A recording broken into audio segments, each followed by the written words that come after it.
Hello, this is Mirrorwood, and welcome to my next LP. This particular game, you may have some idea, you may have some inkling as to what it is if you've looked at the trophies in any of the Smash Brothers series. Or particularly if you listen to some of the music in the Mario Brothers stage in Brawl. This has been brought to us by Nintendo Power by the Satellaview, I believe. I'm not entirely certain on that fact, but here we go.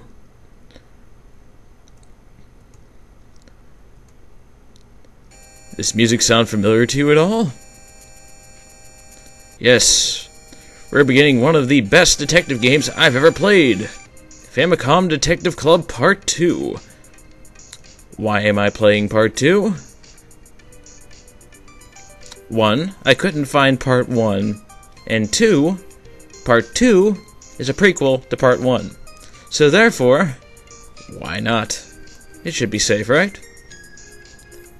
I could sit here and just, groove to the music here, but it's about time we begin conducting our investigation.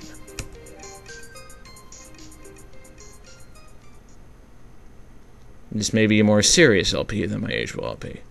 The following is a work of fiction. Any similarity to places, names, or groups is entirely coincidental. Meaning that none of this happened in real life. Team Shikamaru presents Famicom Detective Club for Nintendo Power. It all started on that one night, 3 years ago. See him anywhere? No, not yet. He's bound to be out here somewhere, though. I was being followed. This isn't looking good. Oh, great. They're coming this way. I held my breath, careful not to make the least bit of noise. But then, I accidentally knocked over a soda can. Curse you letterers. Hey, you! Oh no, they found me! He's trying to get away! Quick, after him! I ran and ran, but the men relentlessly followed in hot pursuit. Hoping to lose them, I darted around a nearby corner. However, a man was there, blocking my path. Whoa, what's there, son? Cut completely off guard, I found myself just standing there as the two men caught up with me. You, why are you running from us? We'll be having your name and address now, young man. It was only then that I realized that the two men were police officers. What seems to be the matter here? And just who might you be? Do you know this young man?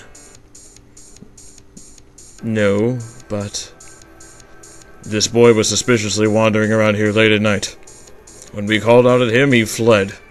We had no choice but to pursue. Okay, Sonny. What do you say we take a little trip downtown?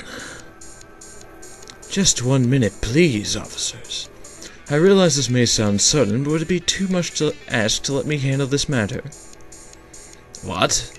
And just who do you think you are, waltzing in on police business like this?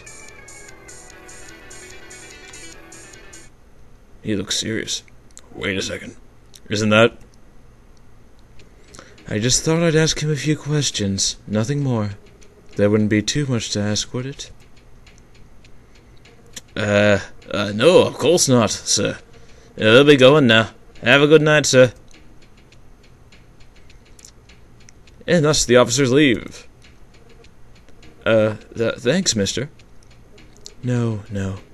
There's no need to thank me. But hey, you look thirsty. What do you say we go get something to drink? Huh? Okay. And thus, I may have been walking into a trap.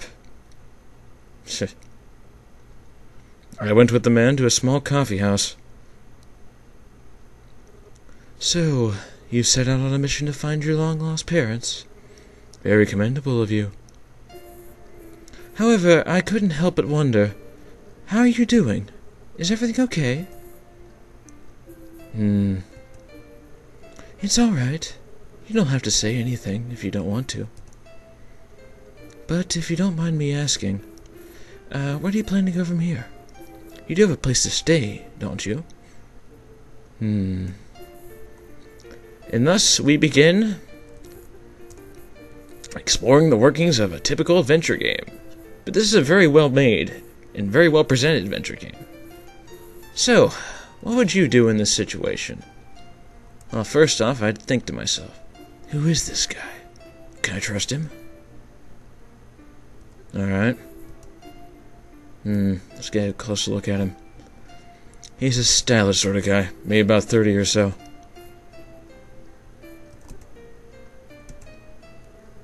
I have nothing to hide. Seeing you brings back memories of who I used to be. I can't just leave you like this. I know this is sudden, but if you don't have anywhere else to go, you can stay with me if you'd like. Well, that's sudden. It's remarkable how much of myself I see in you. Don't ask me how, but I see something in you. I don't even know your name. I'm Shinsuke Utsugi. I'm a private detective. Really? Yes, well, I'm sure you'll do what's best for you. But like I said, if you're in need, I can put you up for the night.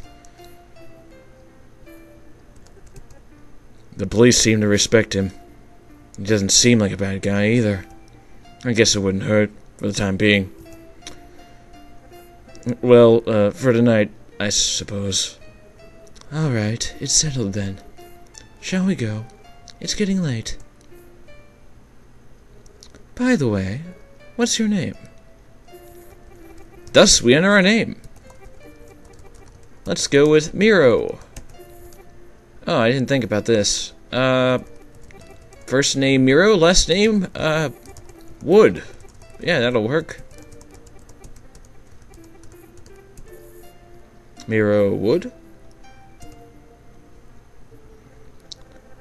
Oh, I'm Miro Wood. Okay then, Mr. Wood, it's a pleasure to meet you. And that's how I came to know Detective Utsugi. Before long, he took me in, and I started training as his protege. It seemed like a good move, since I figured it would probably help me find my parents. As Utsugi's right-hand man, my job was to help out with whatever he needed to be done. However, one day, something terrible happened. I never thought I'd ever encounter such a dreadful, terrifying event. It's something I'll never forget.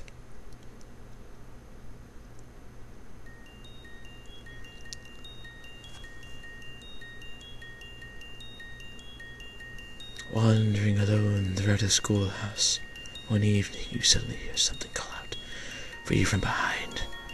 Glancing over your shoulder, you see nothing but a lonesome girl, standing there in solitude, with a terrifying look of urgency in her eyes.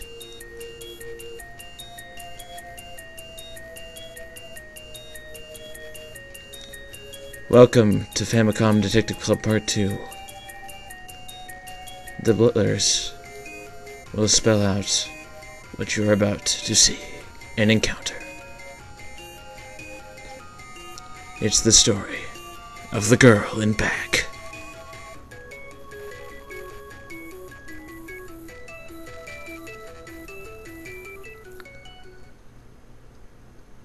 Miro has been staying with Detective Utsugi for a few months now. During this time, he has faithfully worked by Utsugi's side, an ever-watchful trainee. However, one day, a phone call is taken at the Utsugi Detective Agency. Something dreadful has happened. Next time on the Let's Play a Famicom Detective Club, we're going to answer this phone call. Until then, I don't know what to say yet. I'll figure out something, though.